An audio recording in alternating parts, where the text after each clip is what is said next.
your voice. Your voice, America. Your voice, America. Welcome back, folks. Bill Mitchell here with Your Voice America. This is part of our MAGA-palooza thing that we're doing. We're going to be interviewing as many candidates as we can to win back that House. I think it's very doable. I think that with Trump on the top of the ticket, we're going to have a lot more enthusiasm out there from the base, going out and voting for those down ticket races. Tonight we have John Dennis with us. He is he's in charge of the Republican Party there in San Francisco, and he's also a real estate investor. And he's going up against, guess who? Nancy Pelosi in District 12. John, welcome to the show. How are you? Hi, Bill. Nice to meet you. Thanks for having me. Fantastic, fantastic. Okay. Well, tell us what you think are the biggest challenges in San Francisco. We know the homelessness is a big problem there. What's your plan on that? I think the biggest challenge is a political one, is that we've ceded the administration of the city to the Democrats, and they run the city from bad ideas, and they have bad principles. And as you can see, the results have been a disaster. We live in a city that, it's interesting. The Democrats are always talk about income inequality, but we live in a city with the highest number of billionaires per capita in the world, and the highest number of homeless people per capita in America. Yeah, the ultimate income inequality. Well, in my mind, the problem with Democrats is that I always believe that every man will always seek his own best self-interest. And so it's not in the Democrats' advantage or interest to make people individually prosperous. It's into their advantage to make people dependent upon them. And so when they come out with policies, say, well, we're going to make you more prosperous, like, well, no, why would you do that? No, you're not. You're going to make me more dependent upon you. Is that how you see it too? Yeah, well, they'd like to pick winners and losers, and then they side with the winners and keep themselves in power. For them, it's really all about power. I think that the Republican Party has really just blossomed into the party of the great principles of the founding of this country, the ideas, the Enlightenment that really made America great. And we are that party defending all of those principles across the board, and the Democrats have abandoned them in the sheer pursuit of power. Yeah, it's funny how we always talk about trickle-down economics, but really what the MAGA movement is trickle-up greatness. We invest in the greatness of the individual, and this trickles up to a great America overall, and the Democrats don't believe in that, do they? No, they don't, and I think it's one of the reasons why they're struggling on the national stage. I mean, irrespective of the polls, which were proved to be so disastrous in 2016, this is the reason why I think the president's going to win such an easy re-election. He won 30 states in 2016. I think he might win 35 in 2020, because the Democrats don't have a message that addresses the people who've been left out of the economy. They don't believe in that ground up. In fact, they kind of, I hate to say it, but they disparage those people. They don't like those people that used to be part of their base, and that's why the president has been so successful.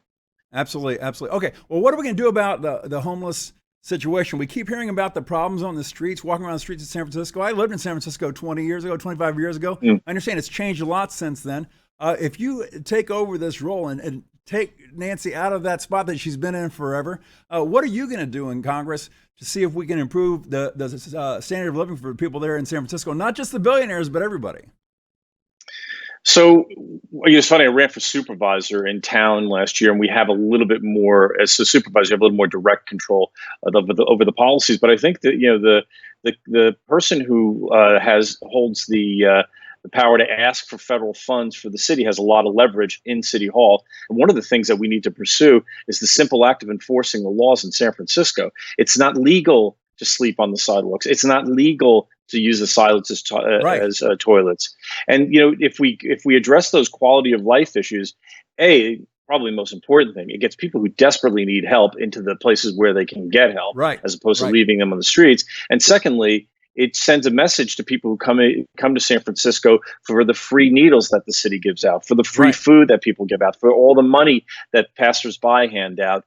It sends a message to those folks that San Francisco is a lot less hospitable place to come and be homeless, and that will reduce our problem dramatically. So if I can use the power of the purse strings that the federal government has over city government, I can actually make some headway on reducing the issue of homelessness, which is it's really dispiriting to see this amazing city, the most beautiful city in America, be absolutely destroyed by bad management, by bad Yeah. politicians. I haven't been there recently, but I've talked to people that have, and they're like, yeah, they couldn't believe it. I mean, they went back just recently after having been away for many years and went back, and they're like, wow, it's just It's heartbreaking. really. Well, we get so many tourists, so I'm sure many people in your audience have been here and seen what we've been blessed with, this amazing city, and then they see what how it's being handled, and it's heartbreaking. It really is heart-wrenching. I mean, it's a sad thing. Everyone I talk to, almost everyone I talk to, mentions that they're thinking about leaving. Yeah, that is amazing. Okay, so this is going to be your fourth run for the House now? Yes, yeah, That's right. Fantastic. And so you've got a lot of experience. You know how to do the political game there. And that's a tough spot, San Francisco. Tough spot for a Republican to win. Can you do it this time? Well, it's funny. Someone told me one time it's probably the toughest congressional race in America. When you think about it, when you throw in the registration, which is just about the lowest for Republicans in any congressional district in America, when you throw in the fact that Nancy Pelosi is the most powerful woman in America, the most powerful woman in Congress. Right. It's a really tough race. Having said that, I've actually managed to do double and 2.5 times Republican registration in almost 2.5 times in previous years. And the fact that I've been out, I ran for supervisor last year. I've actually got, people, some respect, begrudging respect from folks across the political spectrum. I think this is my best shot to chase her down, especially given sort of her behavior and what she's been doing in Congress. Yeah, I tell you what, and she has no friends in Ocasio-Cortez or any of those folks. They put her down all the time. So I tell you, the Democratic Party is very fractured right now. They've got the socialist group, and then they've got the liberal groups, and I guess they have some moderates left. I don't know who those guys are. But well, it's funny. But Nancy Pelosi deserves some of the blame for that. I mean, she sowed the seeds that allowed the squad to take over and become the face of the Democratic Party. It's a weird day when San Francisco's Nancy Pelosi is the moderate in the in the Democratic Party in Congress. But yeah, I mean, I think even out here, people are sick of the show, and they are. I think a lot of people also were upset that Nancy Pelosi just so blithely called the president of the United States a racist. I mean, she's always talking about this is beneath the dignity of the office. That's beneath the dignity of the office. Right. I can't think of anything else that was lower to the office than accusing the president of that. It's really disgraceful. Absolutely. Now, if you get elected and you become the representative for that district, are you going to be a pro-Trump guy? Or are you going to support the Trump agenda? Yeah. Well, listen, I have to, let me say this. I've liked the president since the 80s when I bought Me too. I like his first book, The Art of the Deal.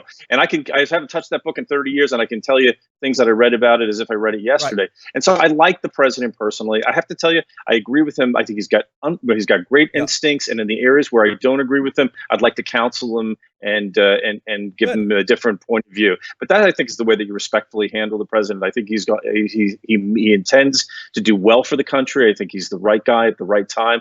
And yes, absolutely, I'll be there to support him, because I do want to see America succeed and all Americans succeed. Fantastic. I'm a big fan of being a Reagan 80%er. Get 80% of what you want, get elected, get power, and then fight for the rest later. Yeah. Don't be one of these people that's an absolutist. Go ahead. I mean, the goal of government ought to be just to protect your liberty, your individual liberty. Right. That's the goal. That's the goal. Let's keep driving towards that and help everybody. I don't care who's in it, if it's a Democrat or the socialists. Just help them with that agenda. As long as we keep moving the government back towards its original purpose, which is to protect our rights and let us live our lives as we choose, I think we're moving in the right direction. Fantastic. How can people reach out to you and support your campaign? Super simple, johndennis.com. You can click there. You can click to volunteer. You can click to donate. We're at that stage now where we need to make sure that we get as much voter contact out there in the district as we can, to make sure that people know that we're running, what we stand for. And if you can click on the donate button, that would be great at johndennis.com. Fantastic. Well, folks, this has been John Dennis. He's running for San Francisco 12 up against Nancy Pelosi. It's going to be a great race. Definitely check him out and see if you can support him. And don't be shy about donating. I tell you what, we're up against these big juggernauts that have got a lot of money, and it's always helpful to send even $1 or $2. It all adds up. John, thank you for joining us on Your Voice America today. Bill, my pleasure. I appreciate the opportunity. Fantastic. Folks, we'll be right back with the rest of the show in just a moment. I am Your voice. Your voice,